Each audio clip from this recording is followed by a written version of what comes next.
22 नवंबर खितर शहर में दीनी जलसो आहे अदा।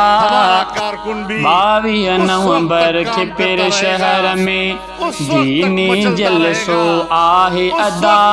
फ़ख्रे सिंध अल्लामा राशिद साहब ईंदो दिले रुबा। 22 नवंबर खितर शहर में दीनी जलसो आहे अदा। फ़ख्रे सिंध अल्लामा राशिद साहब ईंदो दिले रुबा। 22 नवंबर खितर शहर में आहे सदारत मुर्शिद साईं अब्दुल जब्बार अब्बासी जी। साईं शुएब ऐं कारी नज़र पिण आहे कई मेहनत ही वॾी। आहे सदारत मुर्शिद साईं अब्दुल जब्बार अब्बासी जी। साईं शुएब ऐं कारी नज़र पिण आहे कई मेहनत ही वॾी। तिन जे शफ़क़त साण अचे पियो क़ाइद तुंहिंजो मुंहिंजो मिथा। फ़ख्रे सिंध अल्लामा राशिद साहब ईंदो दिले रुबा। 22 नवंबर खितर शहर में दीनी जलसो आहे अदा। 22 नवंबर खितर शहर में साईं अताउल्लाह महर ऐं साईं हमादुल्लाह महर जिन सजाई महफ़िल प्यारे चमकी पवंदो खिपिरो शहर।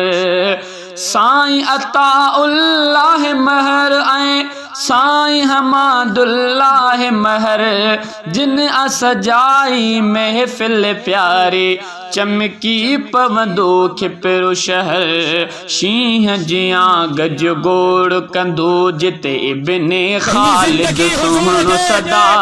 फ़ख्रे सिंध अल्लामा राशिद साहब ईंदो दिले रुबा। 22 नवंबर खितर शहर में दीनी जलसो आहे अदा।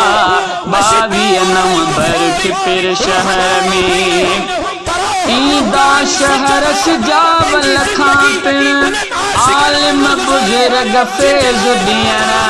कासिमी इस्माइल मिठो ऐं सालिह साईं बयान करण।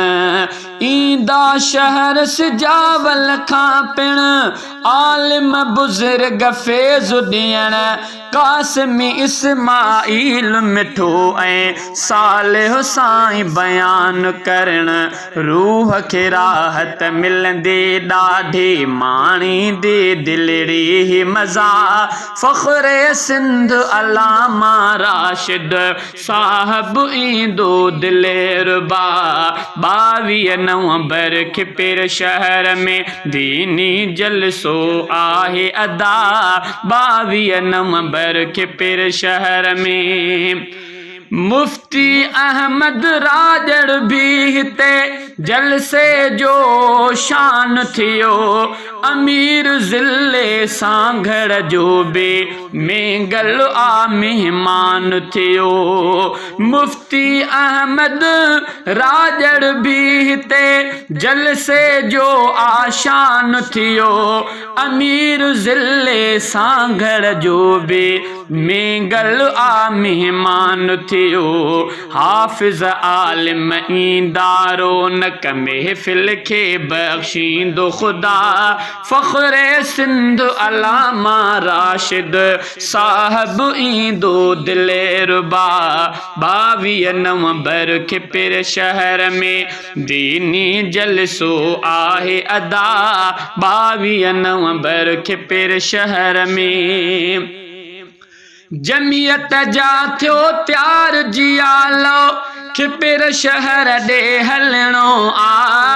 अहसन अल्लाह बख़्श चवे बस क़ाइद ॾिसणो ॿुधणो आ। जमियत जा थियो त्यार जियालो खिपिर शहर दे हलणो आ अहसन अल्लाह बख्श चवे बस काइद दिसणो बुधणो आ जोश मुझे अमन पे आयो मेहमान सुहिणो सुहिणो मेहमान सुहिणो सुहिणो अखड़ियूं तेरियूं ॾिसण सां हिकु जान सुहिणो सुहिणो अखड़ियूं तेरियूं ॾिसण सां हिकु जान सुहिणो सुहिणो मां